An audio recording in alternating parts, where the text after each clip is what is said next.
So if you'd like to, start by finding a comfortable position for yourself in the meditation practice. Sitting up fairly straight with our 2 feet flat on the ground if we can, and our hands resting palm upwards in our lap. Adjusting our body in order to be able to forget about it as much as possible. We attempt to find a position for ourselves by which we feel alert and yet relaxed. Not leaning too far forward nor too far back. Not leaning to the right nor to the left, but finding a position of poise for ourselves.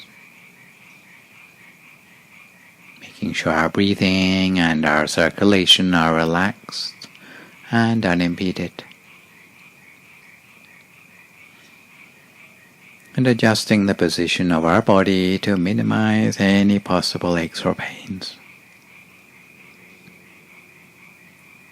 And at this point, if we haven't already done so, we might gently close our eyes.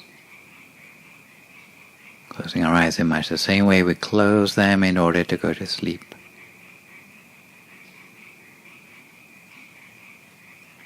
And then we scan down through our body, relaxing each and every muscle as we go. Starting at our forehead, relaxing any tension in the muscles there.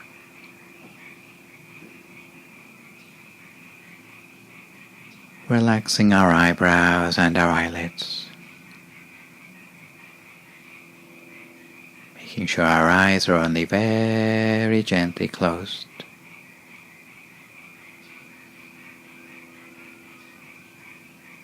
From there we can allow the muscles of our face to become soft. Relax our neck and let our shoulders drop to their natural height.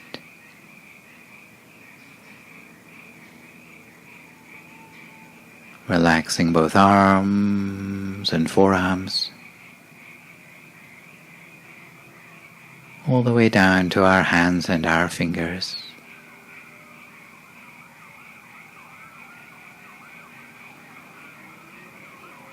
From there we can relax all the muscles of our torso, chest, trunk,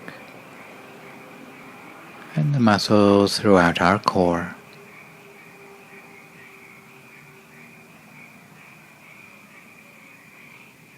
Relaxing both legs,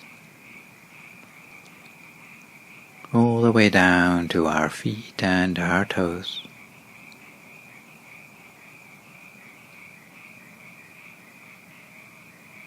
So there's no remaining part of our body with any sort of stress or tension anymore.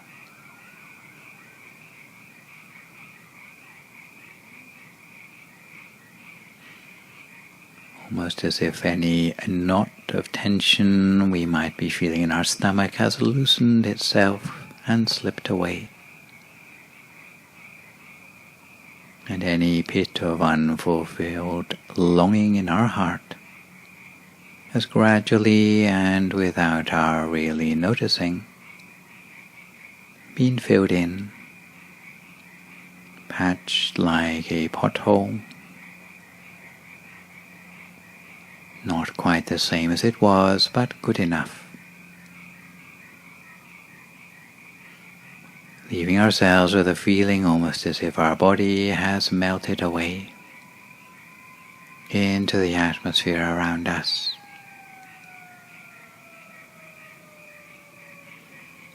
So we have no further worries about our body anymore.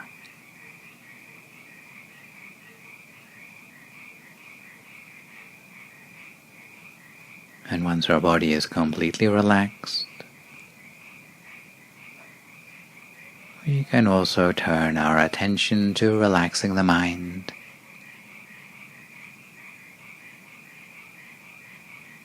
Remembering to keep this journey of meditation simple and uncluttered. remembering there's no carry-on luggage allowed. And the easiest and most efficient way to lighten up our mind is to forget temporarily about all possible worries or concerns in our everyday life.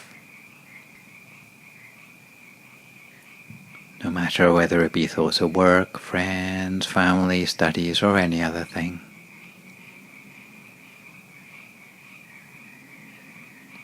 Not thinking about plans for the future, and not thinking about any regrets from the past.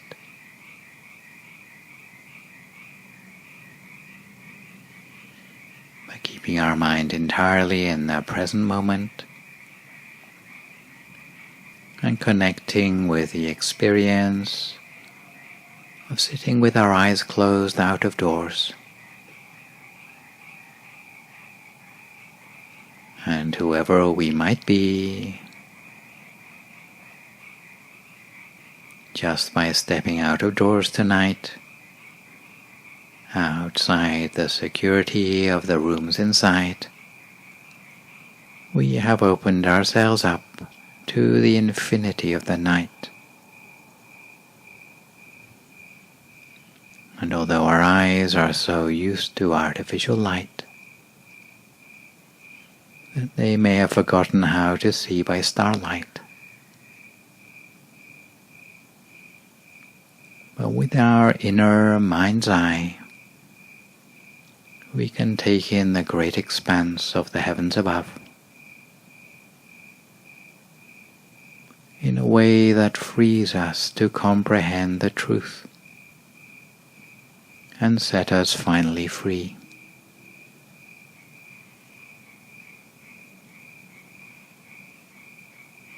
So we pick up on that sense of happiness and joy, the freedom we feel from being unencumbered by four walls around us.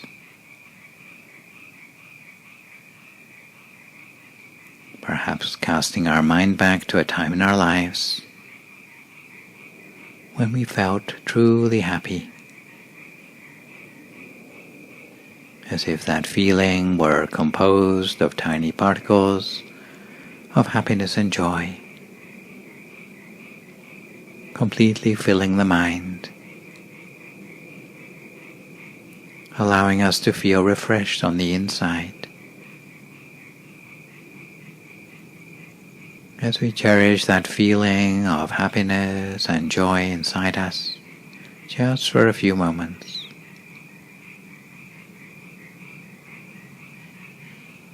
As if all the happiness were radiating outward from the center of ourselves.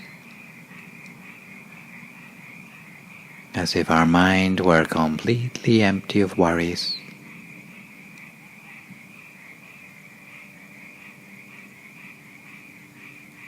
And when we feel relaxed and refreshed, both in body and in mind,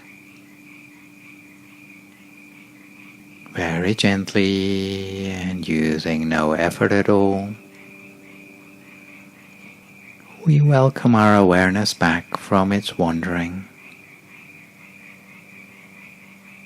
It may return in pieces or in tatters, but we gather the pieces together within us. And those fragments of our mind will be happy to be back together again after being lost for so long.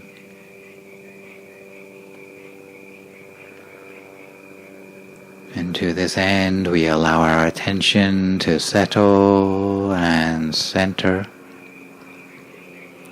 to a point somewhere around the middle of our stomach, as if our whole body were just an empty space or a hollow cavity,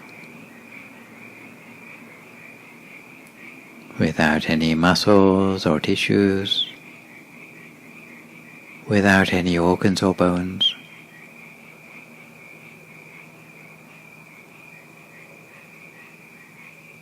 And again, very gently, without using any effort at all,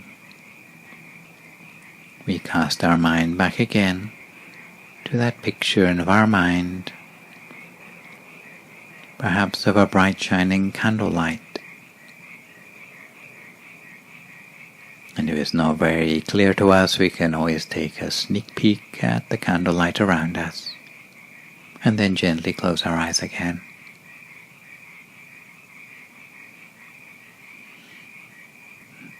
And what we're aiming for is an inner image that we have without holding on to it. Having without holding. And for that imaginary candlelight inside us, we might imagine the candle flame shining from the very center of our stomach, shining from inside, holding the object very gently in our mind, with a minimum of gentle attention,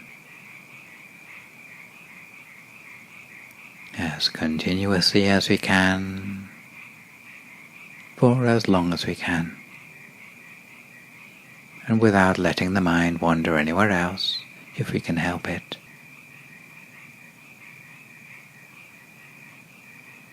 If the mind should wander to sounds around us, to sensations in our body, or thoughts in our head, as soon as we realize, we simply bring our mind back again to the center of the body as before. And if we're new to meditation, whether our mind wanders 100 times or 1,000 times, we should pay no attention to how frequently the mind tends to wander. It's our job merely to bring the mind back again to the center of the body and continue as before.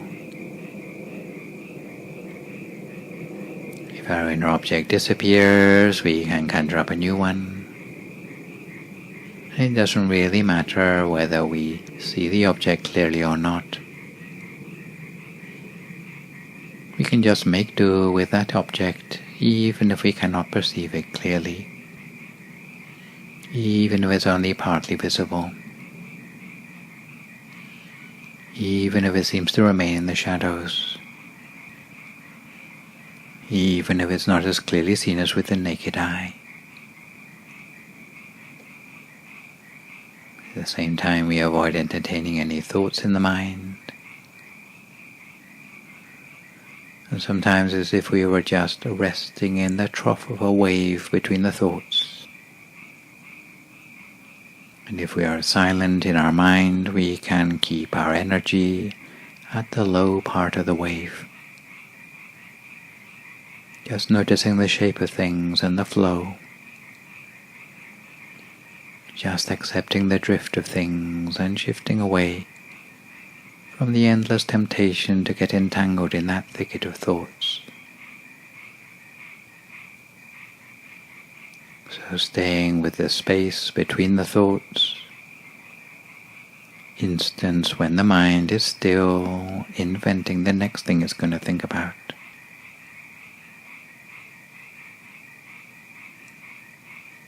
But if we find that the mind is still swirling around with thoughts in the head like bees in a hive, it might be necessary for us to make use of that traditional mantra, silently repeating to ourselves the sound of the words, such as Samma Arahang, Samma Arahang,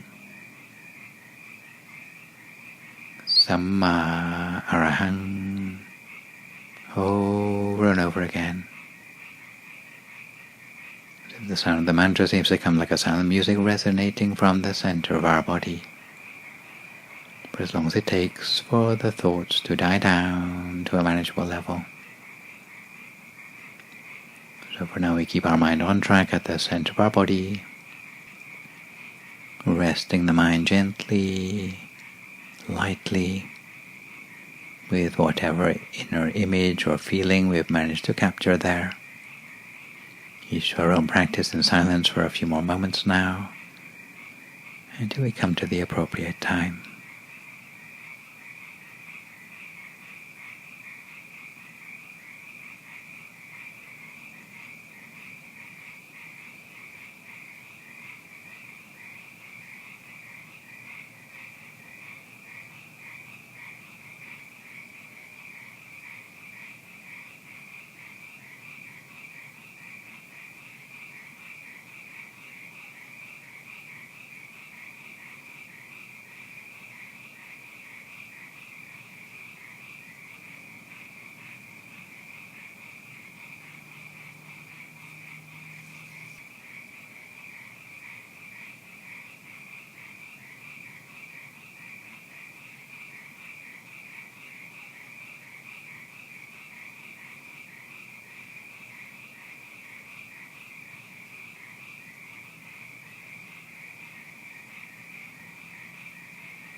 Continue to keep our mind gently at the center of the body,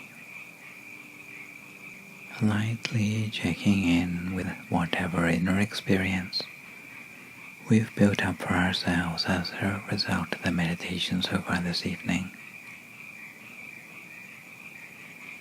For some people, that inner experience may be some sort of inner feeling of well-being that gradually becomes clearer at the center of the body. Or it may be a sort of hazy illumination,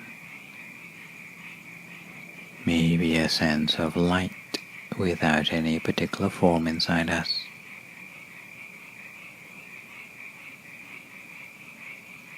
Or it may be some sort of imagery, perhaps like the candle flame that we started out with, or perhaps something new that has emerged on its own. But whatever we have at our center, we place our mind very gently in the middle of that. Very gently at the center of the inner experience. And by touching very gently with our awareness, what we'll find is that there is a spreading outwards of that inner experience from the central point. Almost like an energy radiating outward in all directions from the point of contact.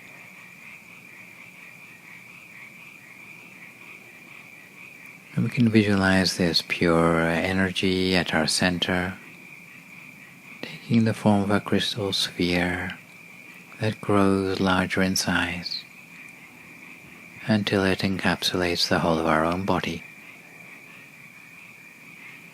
As we emanate a positive intention toward ourselves, full of love and self-compassion, a sense of going easy on ourselves.